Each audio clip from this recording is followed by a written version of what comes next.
উচিত সকালে সকালে ফজর নামাজ পড়া উচিত। আল্লাহুম্মা আজিরনি মিনান নার 7 বার পড়া উচিত। পড়া আপনি সূর্য ডুবা পর্যন্ত নিশ্চিন্ত থাকতে পারেন। কি নিশ্চিন্ত? যে আজকে দিনের ভিতরে আমার মৌত হলে শাহাদাতের মৌত হবে, এতে কোনো সন্দেহ নেই।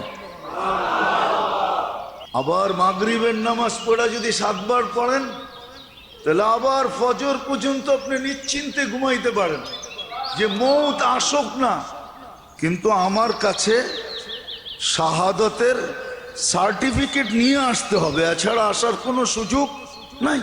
এটা তো আমি একটা দেখাইলাম, এরকম আরো অনেকগুলো আছে, শিখলে অনেকগুলো আছে।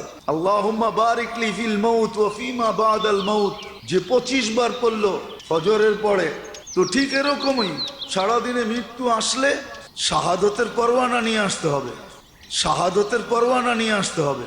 সূরা হাশরের 3 আয়াত পড়লো, তো শাহাদাতের পরওয়ানা নিয়ে তো আসবে আসবে, সাথে সাথে 70,000 ফেরেশতার সূর্য ডোবা পর্যন্ত মাগফিরাতের দোয়া করতে থাকবে।